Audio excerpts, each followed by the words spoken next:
Yang saya hormati Ibu Kepala SMP Negeri 1 Atap 1 Bakauheni, Ibu Fitri Widyastuti. Yang saya hormati Bapak Ibu Dewan Guru SMP Negeri 1 Atap 1 Bakauheni, dan yang saya hormati Bapak Ibu Dewan Guru SD Negeri 1 Toto Harjo. Tabi pun. Pertama-tama marilah kita panjatkan puji syukur kehadiran Allah Subhanahu wa taala karena telah melimpahkan rahmat dan karunia-Nya kepada kita sehingga kita bisa berkumpul pada pagi hari ini dalam acara yang saya adakan, yaitu penyebaran budaya positif di lingkungan sekolah. Shalawat teriring salam semoga selalu terlimpah curahkan kepada junjungan kita Nabi besar Muhammad sallallahu alaihi wasallam. Semoga kita mendapatkan syafaatnya di yaumil akhir nanti, amin ya rabbal alamin.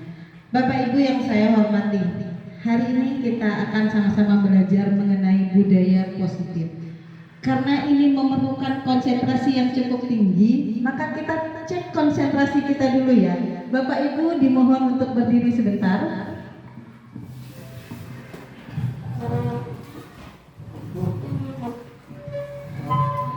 Ibu Fitri boleh kesini dulu Bu, biar sama-sama. Jadi nama permainannya 1, 2, 3 dot. Cara bermainnya, setiap yang mendapatkan angka 3 atau ada angka 3-nya atau kelipatan 3-nya harus bilang dot. Misal dari Ibu Fitri ya, 1, 2 berarti Kak Vera dot, 4, 5 berarti dot karena kelipatan 3, gitu ya. Bisa dimulai, kita mulainya biar enak dari Pak Jun dulu deh. Dimulai. 1, 2. Nah tuh 4 harusnya. Oke, kita mulai lagi supaya lebih konsentrasi ya. Kalau gitu dimulai dari saya deh. Dimulai dari saya. 1, Dor. 4, 5, dor. 7, 8, dor. 10. sama, harusnya 10. Masih belum nih konsentrasinya. Sekali lagi deh biar kita benar-benar fokus dan konsentrasi ya. Jadi yang ada angka 3, kelipatan 3 itu bilangnya dor. Dimulai dari Ibu Fitri sekarang. 1, 2, dor. 4, 5, dor. 6. Oke, beri tepuk tangan untuk kita semua Bapak Ibu.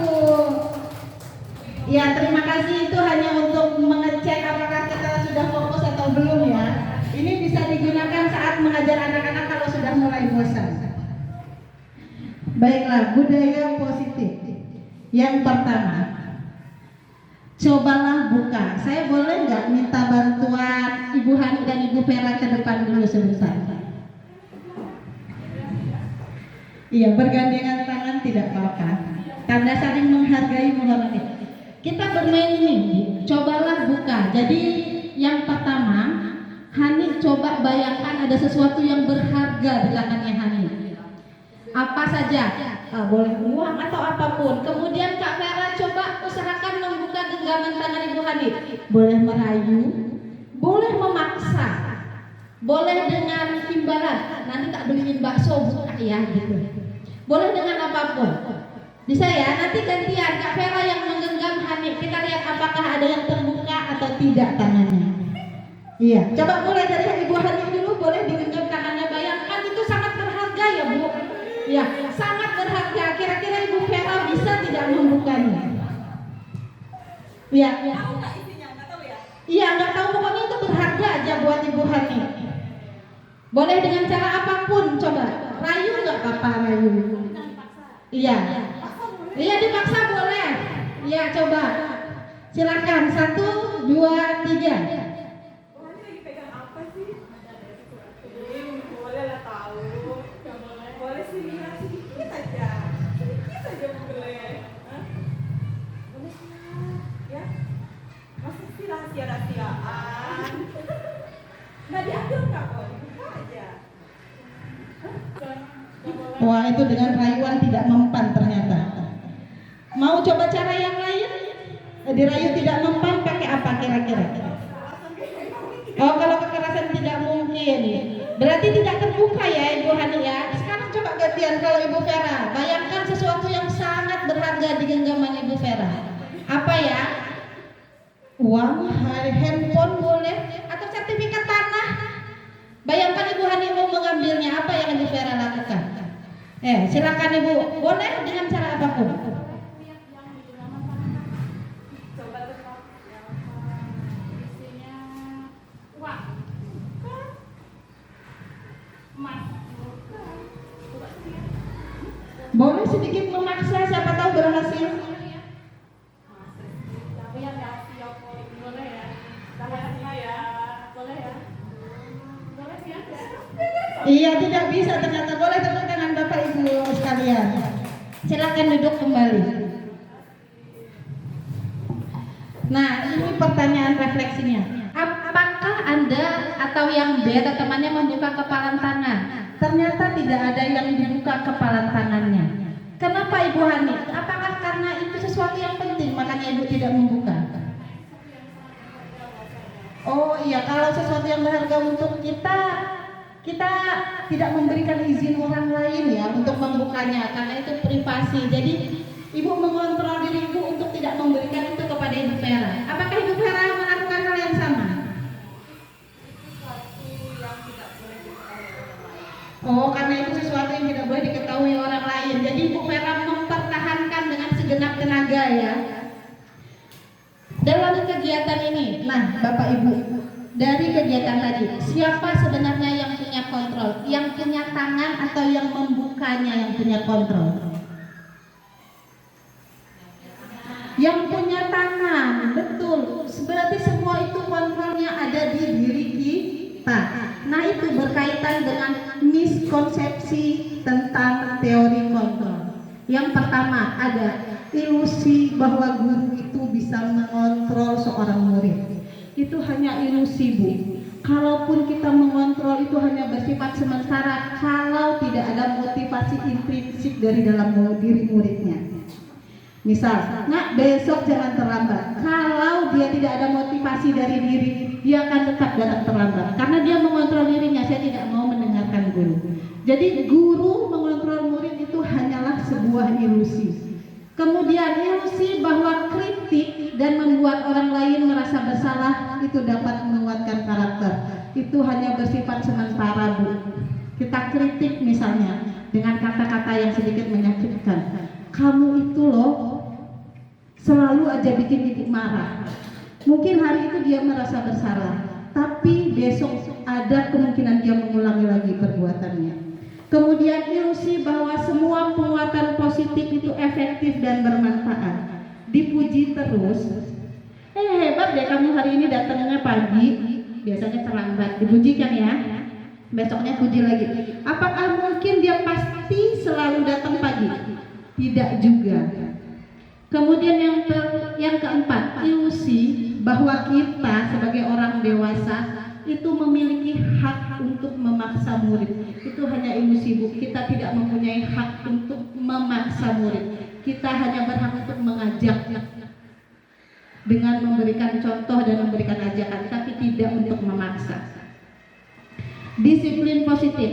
Kalau dengar kata disiplin, itu kita biasanya sesuatu yang dilakukan pada orang lain untuk mendapatkan kepatuhan. Kalau disiplin itu erat kaitannya sama hukuman. Datang terlambat, bersihin WC misalnya. Kita kan selama ini berpikir disiplin itu seperti itu ya. Tidak menggunakan seragam, berdiri di luar kelas misalnya seperti itu. Kita selama ini berpikir seperti itu, padahal itu sesuatu yang salah. Disiplin itu berasal dari bahasa Latin, disiplina, yang artinya belajar. Kata disiplin berasal dari akar kata yang sama dengan disciple atau murid atau pengikut. Untuk menjadi seorang murid atau pengikut, seseorang harus paham betul alasan mengapa mereka mengikuti suatu aliran atau ajaran tertentu, sehingga motivasi yang terbangun adalah motivasi intrinsik, bukan ekstrinsik. Jadi bagaimana kita membangun murid itu sadar, kenapa loh saya harus belajar? Bukan kita yang, nak kamu harus belajar supaya pintar, supaya nilaimu bagus. Tapi kita harus mengedepankan apa alasan kenapa murid itu harus belajar, supaya itu tumbuh dari dalam dirinya sendiri. kita yang memberitahu. Mereka harus tahu dulu, oh saya itu belajar supaya saya mendapatkan ilmu yang bermanfaat misalnya. Oh saya itu harus sholat karena itu tuntutan agama saya. Jadi bukan motivasi intrinsik melainkan motivasi intrinsik. Kemudian kita masuk ke nilai kebajikan universal, yaitu nilai kebajikan yang disepakati bersama, terlepas itu dari berbeda suku, agama, ras, jenis kelamin, dan sebagainya. Nilai-nilai ini merupakan payung besar dari sikap dan perilaku kita, atau nilai ini merupakan fondasi kita berperilaku. Kalau kurikulum merdeka apa? Kira-kira nilai kebajikannya? Ada yang tahu Bapak Ibu? Profil pelajar Pancasila itu adalah nilai kebajikan universal dari kurikulum yang saat ini kita laksanakan. Beriman dan bertakwa kepada Tuhan Yang Maha Esa dan berakhlak mulia, berkebinekaan global, mandiri, kreatif, gotong royong, dan seterusnya. Itu adalah nilai kebajikan universal yang kita sepakati, mau orang Jawa, mau SD-nya di pedalaman Papua, mau di Jakarta, mau dimanapun, apapun ras dan sukunya, itu nilai kebajikan yang kita sepakati bersama. Nah, ini Bapak Ibu, ada 3 motivasi perilaku manusia. Yang pertama adalah untuk menghindari ketidaknyamanan atau hukuman. Banyak murid kita itu, kalau hari Senin kan suruh berpakaian lengkap ya. Mereka itu berpakaian lengkap bukan karena ingin, tapi takut dihukum kalau tidak pakai topi, tidak pakai dasi. Coba misalnya kita tanya, kok hari ini lengkap sekali, biasanya hari lain enggak? Ya Bu, takut dihukum nanti dipanggil ke depan. Itu berarti motivasi yang pertama, untuk menghindari ketidaknyamanan atau hukuman. Kemudian ada motivasi yang kedua Bapak Ibu, untuk mendapatkan imbalan atau penghargaan dari orang lain. Pernah nggak Bapak Ibu itu bilang seperti ini ke murid-murid? Yang selama 1 semester ini rajin masuk sekolah, nanti saya kasih hadiah ya. Saya pernah tuh seperti itu Bapak Ibu. Jadi nanti ada murid yang selama 1 semester dia rajin terus, tapi dia punya motivasi bukan karena dia memang ingin sekolah setiap hari, tetapi karena dia ada imbalan itu yang dia tunggu. Saya mau rajin masuk A supaya saya dapat sesuatu dari ibu kita. Itu motivasi yang kedua. Yang ketiga, untuk menjadi orang yang mereka inginkan dan menghargai diri sendiri dengan nilai-nilai mereka yang mereka percaya. Itu biasanya ada anak yang memang, saya mau belajar karena saya mau bisa. Saya tidak mau terlambat ya, karena kalau terlambat itu bukan saya, bukan ciri seorang pelajar. Ada nggak kita ketemu murid yang seperti itu Bu? Yang tidak perlu kita puji, tidak perlu kita marahi, dia akan melaksanakan aturan-aturan atau keyakinan yang disepakati. Itu adalah motivasi yang paling baik. Seperti misalnya kita ke sekolah, mengajar, datang tepat waktu, mengajar dengan sepenuh hati. Itu kita kan tidak karena ingin dipuji ibu kepala sekolah, juga tidak karena kita takut untuk mendapatkan hukuman, tapi karena kita merasa itu adalah sesuatu yang kita yakini. Berangkat ke sekolah tepat waktu, mengajar dengan baik, mengajar yang berpihak kepada murid. Kemudian selanjutnya ini ada dihukum oleh penghargaan. Jadi kalau yang selama ini Bapak Ibu merasa kalau memberikan penghargaan ke anak itu selalu baik, entah itu dengan nilai yang bagus, entah itu dengan pujian, itu ternyata tidak Bapak Ibu. Penghargaan itu berlaku sama dengan hukuman. Dalam arti kita itu meminta seseorang melakukan sesuatu itu karena ada alasannya. Nah, penghargaan itu hanya memberi pengaruh jangka pendek, tidak memberi pengaruh jangka panjang. Kemudian penghargaan itu menghukum, mengurangi ketepatan, dan juga tidak efektif. Kemudian penghargaan itu merusak hubungan. Merusak hubungan itu kayak gimana sih contohnya? Misal ada anak yang rajin mengerjakan PR ya. Ada 2 anak nih rajin mengerjakan PR. Kita ya PR-mu kamu kerjakan terus. Ada anak yang mungkin tidak bisa mengerjakan PR dengan berbagai macam alasan. Apakah dia ada kemungkinan merasa iri? Ada. Itulah namanya merusak hubungan. Merusak hubungan antara satu dengan yang lainnya. Bahkan juga bisa merusak hubungan kita dengan murid yang tidak kita puji tersebut. Kemudian penghargaan itu menurunkan kualitas, mematikan kreativitas, dan mengurangi motivasi intrinsik. Nah, ini saya yakin Bapak Ibu wali kelas kemarin sudah pernah membuat ini. Tapi mari kita pelajari bersama-sama apa sih sebenarnya keyakinan kelas itu. Keyakinan kelas itu nilai-nilai kebajikan atau prinsip-prinsip universal yang disepakati bersama. Jadi, keyakinan kelas itu kesepakatan antara semua warga yang ada di kelas itu. Apakah guru-gurunya juga termasuk, Bapak Ibu? Termasuk. Jadi keyakinan kelas itu tidak hanya kesepakatan murid saja, tapi juga kesepakatan guru. Artinya kalau ada keyakinan yang sudah dibuat, tidak hanya murid yang harus melaksanakan keyakinan itu, tapi juga gurunya. Kita tidak bisa memaksa anak untuk menghargai orang lain kalau sebagai gurunya kita juga tidak melaksanakan itu. Ini dia prosedur pembentukan keyakinan kelas. Yang pertama ini kita meminta murid untuk bercurah pendapat. Bercurah pendapat itu apa? Apa sih yang mereka inginkan di kelas itu? Kemudian aturan apa yang ingin mereka buat? Saya kemarin mencoba Bapak Ibu. Contohnya, tidak ingin ada teman yang berisik saat guru menjelaskan. Ada lagi yang bilang, saya tidak ingin ada teman yang makan di kelas, Bu. Jadi kita bercurah pendapat dulu, kita minta pendapat semua warga di kelas itu. Apa yang mereka inginkan dalam proses pembelajaran, agar pembelajaran itu berjalan dengan nyaman dan aman untuk semuanya. Setelah nanti semua mereka menuliskan, kita boleh minta mereka menulis di kertas lembar, kemudian dikumpulkan. Setelah itu kita catat semua masukan murid pada papan tulis atau kertas besar. Kemarin saya pakai sticky note, jadi ditempel di papan tulis.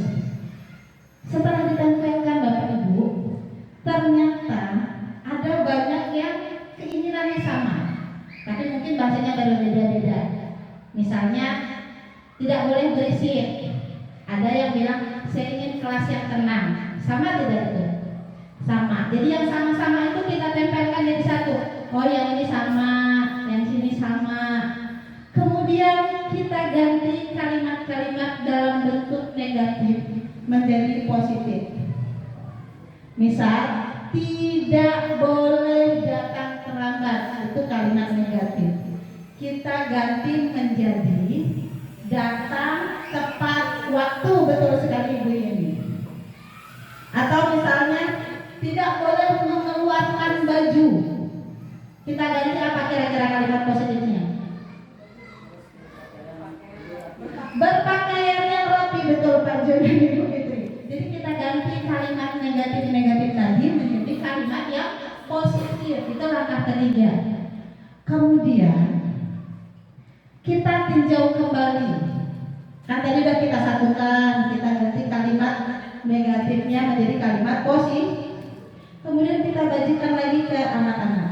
Anak-anak, ini loh tadi yang kita buat bersama-sama. Misalnya hasilnya adalah selalu datang tepat waktu, ya. Kemudian berpakaian yang rapi, saling menghormati dan menghargai, mau bekerja sama, misalnya seperti itu. Kalau saya tanyakan lagi ke anak-anak kita, bagaimana? Apakah masih ada yang kurang?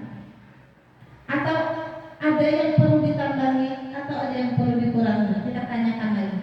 Dan langkah terakhirnya, setelah kita tinjau ulang keyakinan kelasnya, ditandatangani Bapak Ibu ini yang kemarin kita lupa. Yang menandatangan siapa? Wali kelas, murid-murid, guru mapel juga. Kenapa perlu tanda tangan? Supaya ini bukti bahwa ini keyakinan yang kita buat bersama.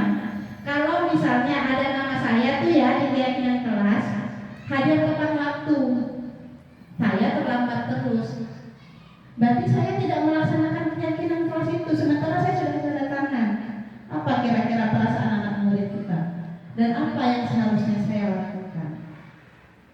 Jadi setelah 3 bulan kita buat posternya, Bu. Keyakinan kelas itu tidak perlu banyak-banyak, katanya tidak perlu panjang-panjang. Singkat, padat, jelas, mudah dipahami. Kita buat posternya, tanda tangan semua kita tempel. Jadi semua warga di kelas itu tahu apa keyakinannya. Karena keyakinan ini kita buat bersama, maka mari kita laksanakan secara bersama-sama. Begitu. Nah, kemudian bagaimana ya kalau terjadi pelanggaran terhadap keyakinan kelas yang telah kita buat? Apa ya yang harus terjadi dan apa yang akan kita lakukan? Ada 3 hal Bapak Ibu. Saat pelanggaran terjadi, ada 3 kemungkinan yang akan terjadi. Yang pertama, hukuman. Kemudian yang kedua, sanksi. Yang ketiga, restitusi. Nah, ini dia. Ada perbedaan antara hukuman dan sanksi atau konsekuensi. Hukuman itu sesuatu yang menyakitkan Bapak Ibu, harus terjadi. Membuat anak sakit secara fisik maupun hatinya atau perasaannya untuk jangka waktu yang lama. Anak akan membenci kedisiplinan. Kemudian hukuman itu bersifat paksaan, mendorong anak menyakiti diri sendiri, kemudian konsep diri yang buruk, dan anak belajar untuk menyembunyikan kesalahan. Karena takut disakiti, maka kesalahannya itu akan dia sembunyikan. Marah, rasa bersalah, bisa juga merasa dipermalukan, dan juga merasa tidak dihargai. Nah, kalau sanksi atau konsekuensi itu sesuatu harus terjadi, tapi tidak selalu menyakitkan Bapak Ibu. Kemudian membuat anak merasa tidak nyaman hanya dalam jangka waktu yang pendek, jadi tidak membuat anak lama mengingat trauma. Kemudian anak bisa lebih menghargai disiplin. Kemudian kalau sanksi atau konsekuensi itu kesepakatan Bapak Ibu.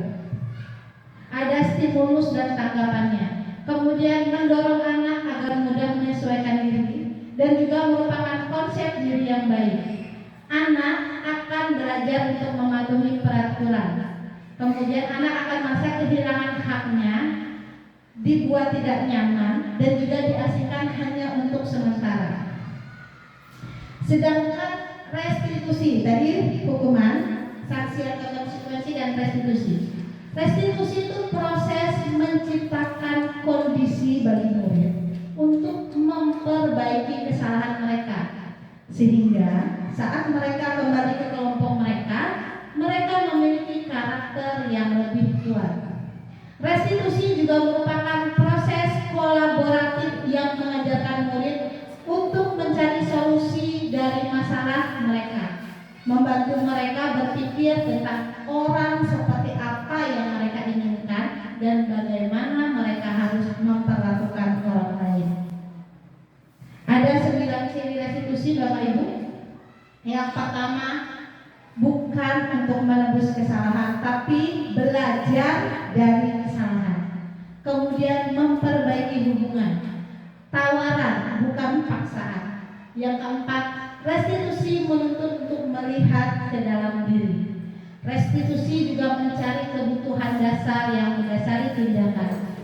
Restitusi adalah cara yang paling baik dari memberi hukuman atau memberi sanksi. Kemudian restitusi itu fokusnya pada membentuk karakternya, bukan tindakannya. Dan restitusi itu fokus pada solusi, dan yang terakhir mengembalikan murid yang berbuat salah pada kelompoknya. Nah, sekarang Bu, saya punya 1, 2, 3, 4, 7 tindakan guru. Pak Asmuni, nih kayaknya ini yang agak sering Pak Asmuni lakukan, tapi kalimatnya berbeda ya. Mencatat 100 kali di dalam buku kalimat, saya tidak akan terlambat lagi karena terlambat ke sekolah. kalau Pak Asmuni biasanya menulis Al-Fatihah, misal gitu. Menurut Pak Asmuni, ini hukuman atau konsekuensi? Konsekuensi. Kalau menurut Ibu Vera, konsekuensi. Sebentar, oh ya. Yang pertama ini hukuman Bapak Ibu, ternyata bukan konsekuensi. 100 kali sesuatu yang menyakitkan secara fisik dan ya itu perintah dari satu pihak, dari guru. Kalau konsekuensi itu kita sudah ada kesepakatan dulu sebelumnya, begitu ya. Kemudian yang nomor 2, lari mengelilingi lapangan basket 2 kali karena terlambat hadir ke sekolah. Hukuman atau konsekuensi kira-kira? Hukuman, betul. Kemudian murid diminta untuk push up 15 kali karena tidak menggunakan masker ke sekolah. Hukuman juga menyakiti secara fisik. Kemudian yang keempat, menggantikan kertas tugas teman yang telah dicoret-coret. Konsekuensi, betul. Membersihkan tumpahan air di meja tulis karena tersenggol pada saat belajar. Konsekuensi, betul lagi. Kemudian murid disuruh untuk tidak mengenakan sepatu seharian di sekolah karena tidak mengenakan sepatu warna hitam. Hukuman atau konsekuensi?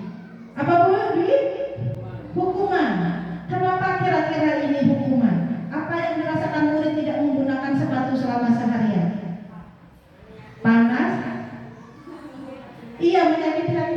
Ada juga merasa dipermalukan. Ya. Apakah itu bisa memberikan trauma? Bisa. Ya, ada beberapa anak mungkin yang terlihat cuek ya, dia tidak pakai sepatu.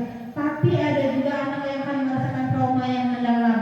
Bisa jadi membenci gurunya karena memberikan hukuman itu. Dia malu tidak menggunakan sepatu seharian.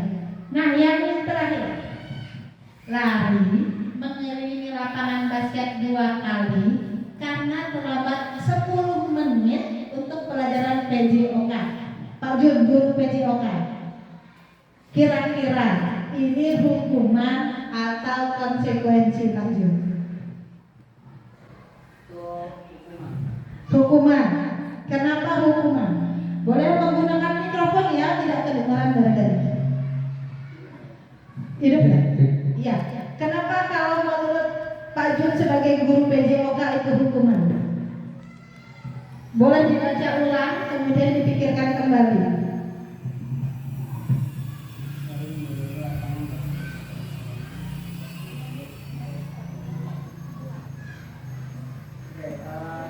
Itu sebuah hukuman karena misalnya sudah kita kasih waktu untuk persiapan, namun dia masih terlambat. Oke. Ada tidak yang berpikir bahwa ini itu sebenarnya sebuah konsekuensi? Ada? Kalau Ibu ini hukuman atau konsekuensi? Lari mengelilingi lapangan basket 2 kali, lapangan basket ya, karena terlambat 10 menit untuk pelajaran PJOK. PJOK ini di lapangan nih. Biasanya kalau anak mau pelajaran PJOK itu ada pemanasan dulu. Dia tidak ikut tuh pemanasannya karena terlambat.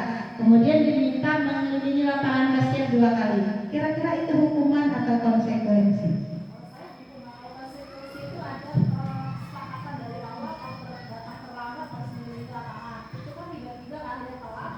Iya. Tapi ternyata Bapak Ibu, ini jawabannya adalah konsekuensi. Kenapa kok konsekuensi? Karena pertama, ini masih berkaitan dengan pelajaran PJOK. Ya, masih ada hubungannya dengan pelajaran. Dan terlambat 10 menit, 2 kali lapangan basket itu bukan seperti 2 kali lapangan sepak bola. Jadi 2 kali mengelilingi lapangan basket itu untuk mengganti pemanasan yang teman-temannya sudah lakukan. Dia pemanasannya dengan lari keliling lapangan basket, begitu Bapak Ibu. Nah, kalau saya guru MTK suruh lari keliling lapangan basket memang tidak nyambung. PJOK di lapangan, dan juga itu 2 kali. Kalau yang di atas kok ini basket 2 kali juga, tapi karena terlambat hadir di sekolah itu disebut hukuman karena tidak berkaitan dengan pelajarannya. Begitu Pak Ibu. Bisa dipahami ya? Kita lanjut? Lanjut. Nah, ini ada 5 kebutuhan dasar manusia. Kita sebagai manusia itu mempunyai 5 kebutuhan dasar yang ingin kita penuhi, atau lebih tepatnya yang akan kita penuhi dengan berbagai macam cara. Yang pertama itu kita membutuhkan cinta kasih. Kita ingin merasa memiliki dan dimiliki. Kemudian penguasaan, kesenangan dan kebebasan. Dan yang paling utama, kita itu memiliki kebutuhan untuk bertahan hidup. Itu adalah 5 kebutuhan dasar manusia. Kemudian kita masuk ke 5 posisi kontrol seorang guru. 5 posisi kontrol seorang guru. Ada penghukum, pembuat merasa bersalah, teman, pemantau, atau manajer. Kira-kira kalau Ibu Rodiana selama ini posisi kontrolnya di yang mana? Apakah penghukum atau pembuat orang yang merasa bersalah? Kalau penghukum itu kamu tidak mengerjakan tugas, bersihin WC. Kalau pembuat merasa bersalah itu biasanya ngomong gini, kamu gak kasihan nak sama ibu? Ibu loh suaranya batuk-batuk udah ngajar kamu, tapi kamu tidak mengerjakan tugasnya. Itu tentang pembuat merasa bersalah. Atau kalau teman itu biasanya yang untuk anak SMA tuh ya, kita lebih nganggapnya ke teman. Nah ayolah kerjakanlah tugasnya sambil tersenyum, sambil dipegang. Itu biasanya posisi sebagai teman. Kemudian ada posisi pemantau. Kamu tahu kan aturannya. Jadi pemantau itu harus sesuai sekali. Aturannya ini, konsekuensinya ini. Jadi dia benar-benar melihat aturan dan konsekuensi sesuai aturannya. Dan yang terakhir posisinya sebagai manajer. Kalau manajer itu diajak ngobrol dulu Bu. Kalau ada muridnya yang melakukan kesalahan, kita tanya kenapanya, kita cari kenapa dia melakukan itu. Kemudian kita ajak berdiskusi, berestitusi, supaya dia tahu kesalahannya apa dan dia mencari sendiri bagaimana cara memperbaiki kesalahannya tersebut. Ayo, kalau Bu Rodiana pernah di posisi yang mana Bu? Nomor 2, membuat orang merasa bersalah. Pernah. Kalau Pak Asmuni? Yang mana Pak? Pembuat merasa bersalah atau penghukum Pak? Penghukum juga sering. Pembuat orang merasa bersalah juga. Iya. Kalau Pak Jun?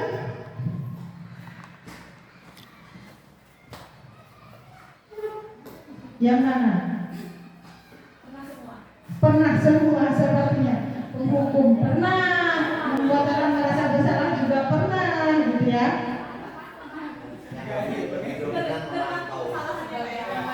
Ya, Tergantung kesalahannya ya, betul. Kita itu memposisikan diri tergantung kesalahannya dan tergantung dengan siapanya ya Bapak ya. Tiba-tiba kita kasih hukuman juga, kita pertanyakan juga apa kalian kesalahannya. Iya, biasanya itu kita muncul menjadi penghukum kalau kesalahannya sudah berulang kali, berbagai macam cara sudah dicoba, dan kita sudah hafal. Kalau kita bagi saksi seperti ini tetap akan dilakukan. Jadi biasanya kita langsung ke posisi penghukum. Ya, jadi posisi ini yang paling baik adalah posisi manajer Bapak Ibu. Tapi tetap memang perlu disesuaikan dengan keadaan anaknya. Seperti misalnya Rafa sama Raffi ya, murid kesayangan kita bersama itu. Kita sudah coba diajak sebagai teman, pemantau, diajak ngobrol dari hati ke hati. Kemudian kita membuat membuat dia merasa bersalah terhadap kita, ternyata itu tidak mempan. Mempan-mempannya kita hukum, baru ada kesadaran. Karena mungkin lingkungan juga berpengaruh ya. Jadi meskipun manajer itu adalah posisi kontrol yang paling baik, tetap perlu kita sesuaikan juga dengan keadaannya. Nah, kalau misalnya mau posisi manajer itu Bapak Ibu, kita kan ngajak ngobrol. Bayangkan yang kita ajak ngobrol itu Indra. Yang kalau kita tanya, jawabnya cuma ya, tidak. Indra kenapa terlambat? Iya Bu. Indra kesini sebentar Ibu ngobrol. Ya Bu. Posisi manajer itu menuntut kita menggali kan ya, penyebabnya apa? Kalau dia menjawabnya ya tidak terus, kira-kira kita bisa menggali tidak? Saya sudah mencoba tuh kalau Indra itu, karena memang sifatnya pemalu sekali. Iya kan? Pemalu dan pendiam. Mau ngobrol sama temennya juga kayaknya jarang ya. Iya. Jadi mungkin kita tuh memposisikan dirinya sebagai teman dulu gitu ya, tidak bisa langsung ke posisi sebagai manajer. Jadi memang anak murid kita itu beragam Bapak Ibu. Ada yang memang bisa kita ajak ngobrol dulu, ada yang memang perasaannya sensitif, ada yang tidak bisa Bapak Ibu kita kasih hukuman. Mas Mayanti contohnya. Ya, betul kata Bu Rodiana. Kalau kita posisi dia sebagai penghukum, dia langsung pingsan karena ada penyakitnya. Jadi kita juga tetap perlu menyesuaikan posisi kontrol kita itu terhadap kondisi muridnya itu. Bagaimana? Kan kita selama di kelas sudah sedikit banyak tahu ya situasi dan kondisinya seperti apa. Nah, kita lanjut Bapak Ibu. Untuk posisi sebagai seorang manajer, itu kita bisa melaksanakan namanya segitiga restitusi. Tahapannya itu ada 3. Yang pertama, menstabilkan identitasnya. Teori kontrolnya adalah kita semua itu akan melakukan hal terbaik yang bisa kita lakukan. Kemudian langkah keduanya, validasi tindakan yang salah. Teori kontrolnya adalah semua tindakan itu pasti memiliki alasan. Dan yang terakhir, menanyakan keyakinan. Teori kontrolnya adalah kita semua memiliki motivasi internal dari dalam diri kita sendiri. Ini bentuk segitiga restitusinya. Nah, ini Bapak Ibu. Tahapan pertama adalah menstabilkan identitas. Untuk membuat anak yang merasa gagal karena melakukan kesalahan itu menjadi positif terhadap dirinya. Kalimat apa yang bisa Bapak Ibu sampaikan? Berbuat salah itu hal yang manusiawi. Nah, misal kalau ada murid kita tidak mengerjakan PR karena lupa, ya, misalnya apalagi kita tahu dia biasanya mengerjakan, hari ini tiba-tiba dia lupa, kita bisa mengatakan, nah, lupa itu adalah hal yang manusiawi. Ibu atau bapak guru juga pernah mengalami lupa. Itu bisa kita lakukan. Kemudian kita juga bisa berkata, tidak ada manusia yang sempurna. Bapak Ibu juga pernah loh melakukan kesalahan. Misal ada anak memecahkan vas bunga gitu. Untuk menstabilkan identitasnya kita bisa berkata, nggak apa-apa nak, Bapak Ibu juga pernah kok memecahkan vas. Jangan takut. Berbuat kesalahan itu adalah hal yang manusiawi. Itu langkah pertama atau kalimat-kalimat pertama yang bisa kita sampaikan ke murid kita. Kemudian yang kedua, validasi tindakan yang salah. Kegiatan ini membantu siswa mengenali kebutuhan apa yang ingin dipenuhi dari 5 kebutuhan dasar tadi Bapak Ibu. Kemudian pada dasarnya setiap tindakan kita itu untuk memenuhi kebutuhan dasar. Kita bisa berkata, kamu pasti punya alasan kenapa kamu melakukan itu. Misalnya dia tadi lupa, kamu pasti punya alasan kenapa kok bisa lupa, sementara biasanya kamu rajin. Kemudian apa yang penting bagi kamu, dan seterusnya. Dan yang terakhir adalah menanyakan keyakinan. Anak akan melihat kesalahannya dihubungkan dengan norma sosial dan nilai-nilai yang mendasari manusia. manusia. Kita bisa berkata, apa anak nilai yang kita percaya? Nah, tadi kan kita udah buat keyakinan kelas nih, ya. Salah satu keyakinan kelasnya adalah disiplin atau tepat waktu misalnya. Waktu dia terlambat, kita bisa bertanyakan, apa nak keyakinan kelas kita yang kamu tidak tepati hari ini? Kemungkinan dia akan menjawab, saya hadir terlambat Bu. Berarti keyakinan kelas apa yang kamu langgar? Oh, disiplin Bu. Kan keyakinan kelasnya sudah kita sepakati bersama-sama. Jadi kita bisa menanyakan keyakinan itu. Kemudian kelas yang ideal itu seperti apa sih? Kamu mau menjadi anak yang seperti apa dan seterusnya. Itu adalah tahap terakhirnya. Nah, Bapak Ibu, bisa diputar tidak ya ini videonya? Ini hari Sabtu waktu itu ada kejadian Agan dan Isah bertengkar ya Bapak Ibu. Saya pada hari Seninnya mencoba menerapkan segitiga restitusi saat mencari solusi dari permasalahan Agan dan Isah ini.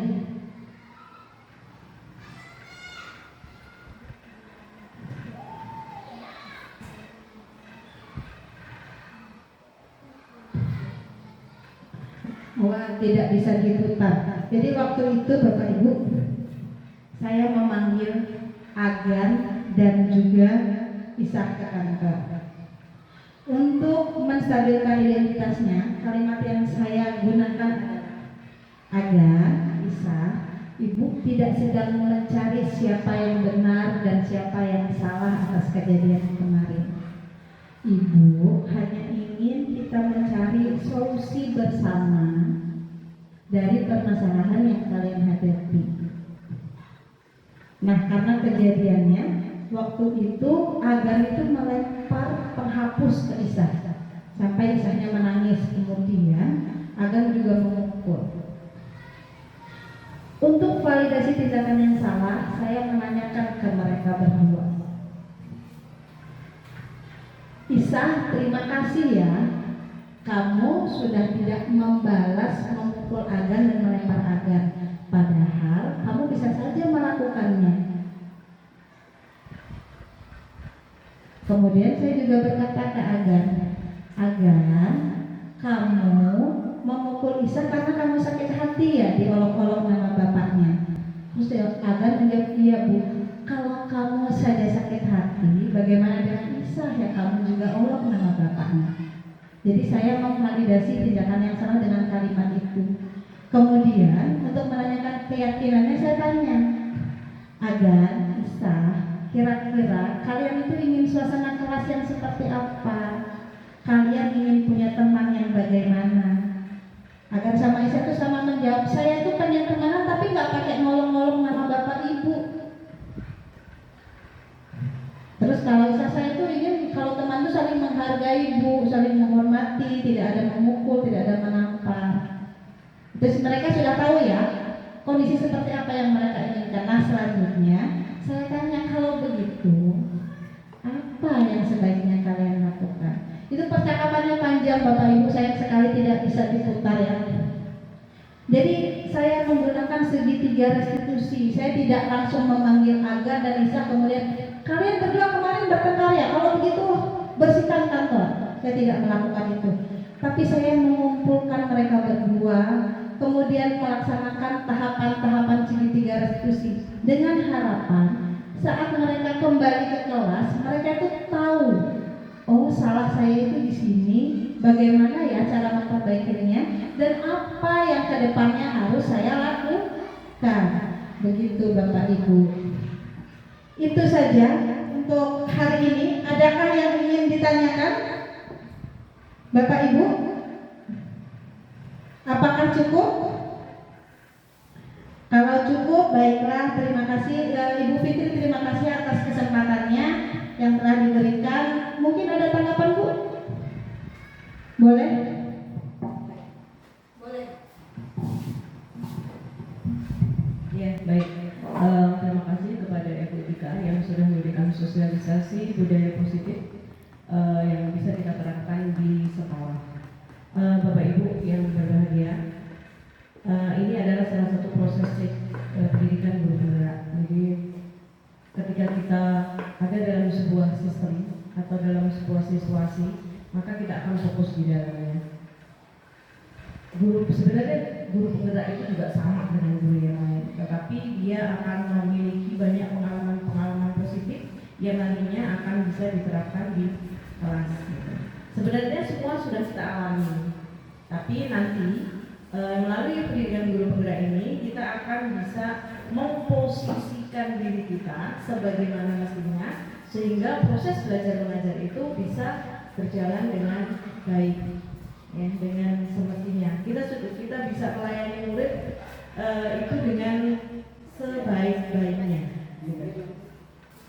Kita tahu ya bahwa kita sebagai guru ini tidak dituntut untuk meminta murid, tidak, tapi kita memberikan ilmu, memberikan pendidikan, kemudian pelayanan yang maksimal kepada murid, dan itu tentu saja harus dimulai dari diri kita sendiri.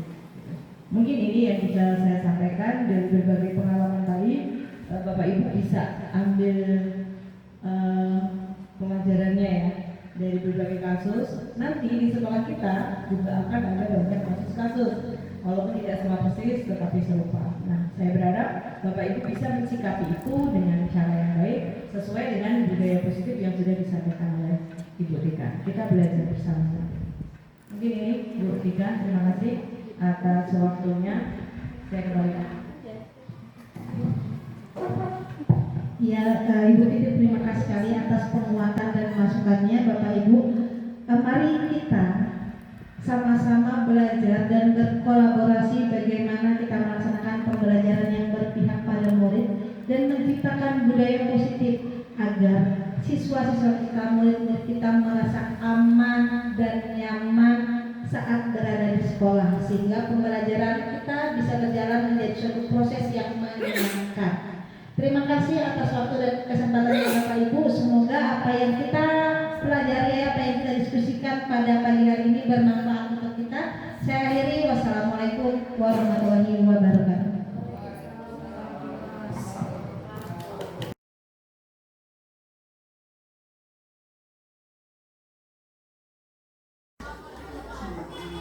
Assalamualaikum warahmatullahi wabarakatuh. Waalaikumsalam warahmatullahi wabarakatuh. Selamat pagi. Pagi. Bagaimana kabarnya hari ini? Alhamdulillah. Ya, sehat, alhamdulillah. Semoga meskipun cuaca tidak mendukung, kesehatan kita tetap terjaga ya.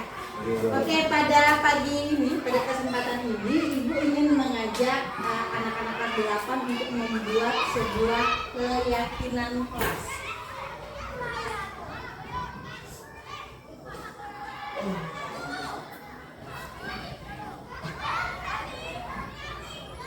Apa sih keyakinan kelas? Keyakinan kelas itu adalah hal-hal yang kita yakini bersama, tidak hanya kalian dan ibu-ibu, yang ingin kita terapkan di kelas kita agar kita merasa aman dan nyaman untuk berada di kelas ini dalam melaksanakan semua kegiatan pembelajaran.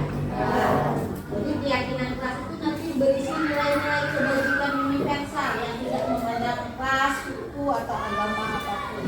Langkah-langkahnya yang pertama adalah kita mau buat dulu peraturan kelasnya. Nanti Ibu bagikan ini. Kalian tuliskan di sini peraturan apa saja yang kalian ingin terapkan di kelas agar kalau setiap kali ke sekolah belajar itu merasa aman, senang dan menyenangkan. Peraturannya apa? Bebas, kalian boleh menuliskan apa saja. Nanti kalau yang sudah ditempelkan ke papan tuh bisa ya? Bisa. Ibu bagikan ya.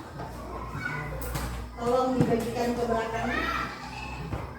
Tulisnya jangan yang pas ininya ini di belakangnya supaya nanti bisa ditempel ya. Boleh 1, boleh 2, boleh 3 tulis peraturannya bebas. Dibagikan ke belakang ya.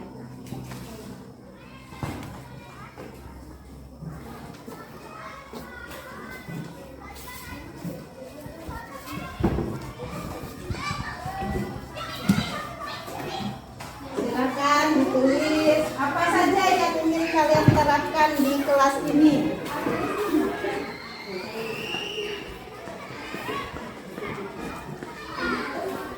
Kalau sudah langsung dinyatakan. Oh, kelebihan kan? Setiap anak boleh dua tidak apa-apa. Misalnya yang satu nulis apa, yang keduanya tulis apa tidak masalah. Kelebihan? Ayo segera diisi. Kelasnya ditaruh dulu.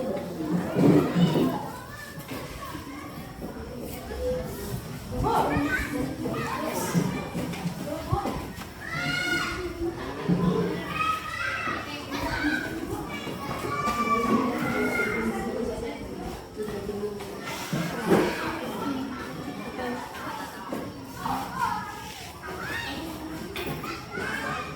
Kalau yang sudah boleh ditaruh di papan tulis, ditempel di papan tulis. Apa saja peraturannya?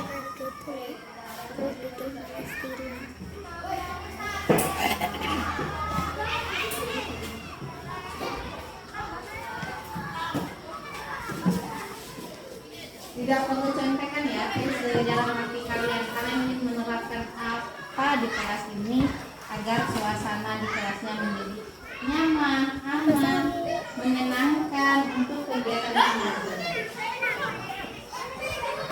Boleh satu, boleh dua, boleh tiga. Kalau bisa satu ini satu saja ya. Jadi maksudnya satu ini satu peraturan. Jadi kalau misalnya membuat dua peraturan, buat dua.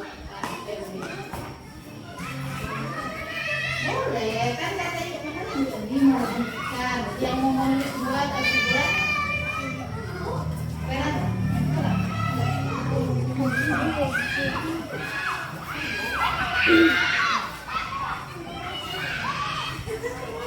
sudah, ada yang sudah boleh ditempel?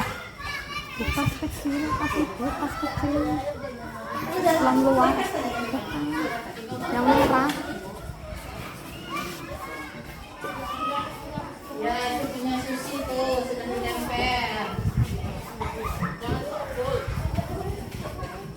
Yo, woi. Boleh.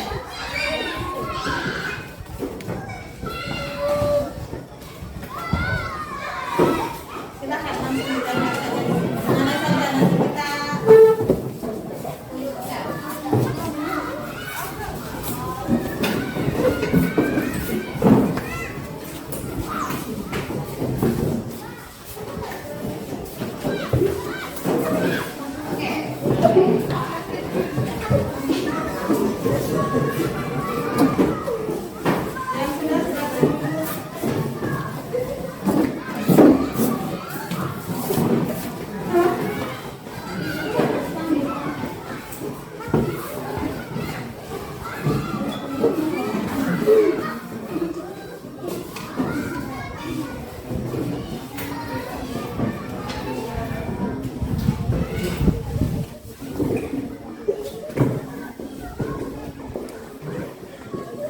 Wah, sudah semua? Nah, sudah? Sudah, Bu. Nah, ini. Oh, ada yang belum. Ini belum. Nah.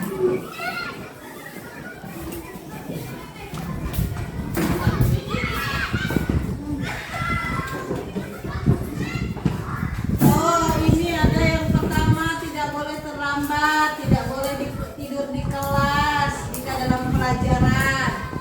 Kemudian tidak boleh ribut, ini sama nih, tidak boleh ribut, tidak boleh ribut.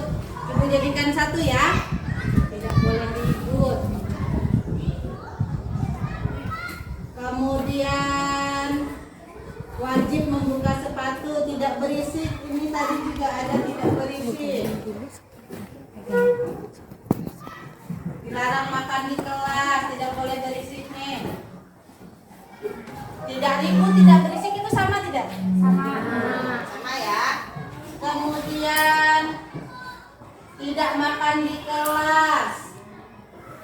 Apalagi ini, ketika guru sedang menjelaskan materi, siswa-siswi diharap mendengarkan. Wajib menyimak dan mendengarkan apa yang disampaikan guru. Ini sama. Pakaian yang rapi. Ini juga sama, pakaian yang rapi, tidak berisik. Tidak boleh berisik. Wah, rame ya. Berpakaian seragam yang rapi, memakai pakaian yang sopan sama juga rapi. Tidak berisik. Kemudian ini tidak terlambat. Pakaian yang rapi jadi satu, tidak terlambat. Tidak membuang sampah sembarangan. Kemudian apalagi berpakaian rapi jadi satu juga. Tidak boleh terlambat. Disiplin. Dilarang mengambil barang yang bukan miliknya. Ini juga sama, ini berpakaian rapi, masuk tepat waktu, menggunakan deodoran agar tidak bau. Ini sama. Ini disiplin, datang tepat waktu tadi. Ini tidak bukan sholat.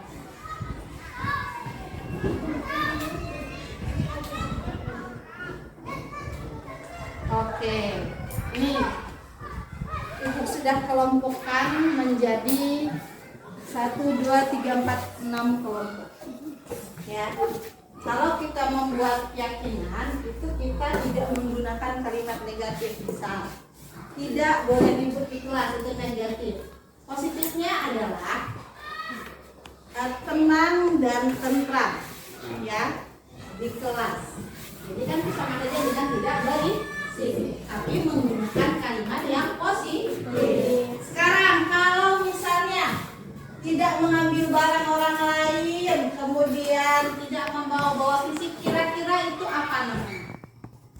Saling apa?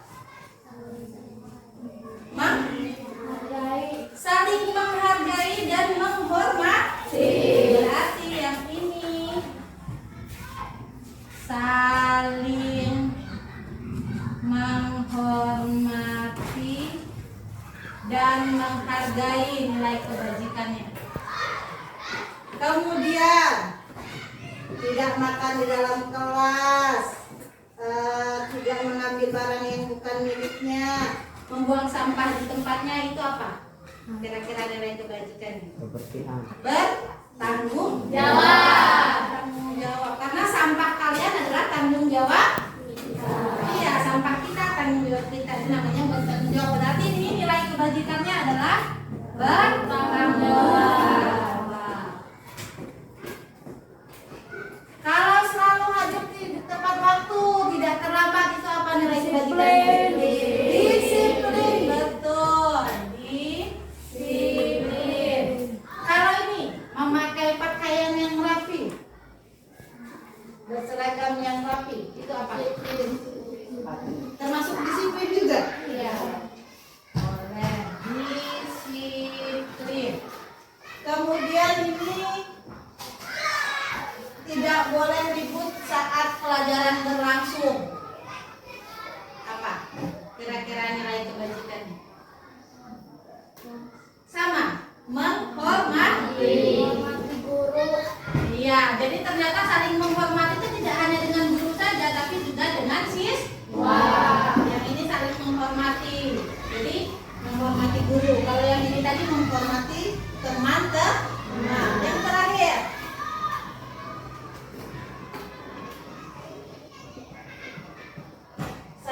ini sama, saling menghormati juga. Berarti ada 1, 2, 3.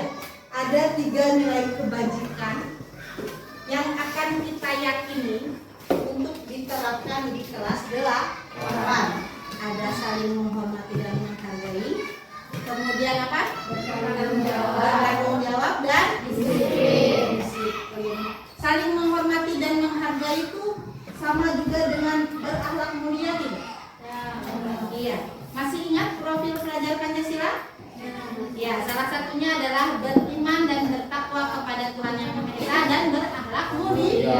Berakhlak mulia itu termasuk dengan saling saling menghormati dan menghargai. Karena keyakinan kelas ini sudah kita buat, ini kita buatnya bersama-sama, nanti akan Ibu buatkan posternya ya. Sekarang Ibu tanya, kalau kita buat sendiri, nih ya, keyakinannya kan kita buat sendiri.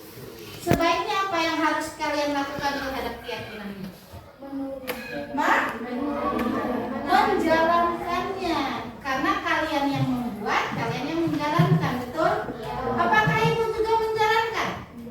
Menjalankan, karena ini keyakinan yang kita buat bersama. Berarti yang suka terlambat siapa? Hayo. Andi. Berarti karena keyakinan kelas kita harus berdisiplin, maka sebaiknya Anggi tidak terlambat, betul sekali. Nah, nanti ini Ibu buatkan posternya, nanti kita tempel keyakinan kelasnya dan ditandatangani bersama-sama. Supaya apa? Supaya lebih absah. Tidak hanya Ibu yang menandatangani, tapi kalian semua, dan akan mulai kita laksanakan keyakinan ini. Setuju? Setuju. Oke, sekian saja untuk pembuatan keyakinan kelas hari ini. Silakan melanjutkan.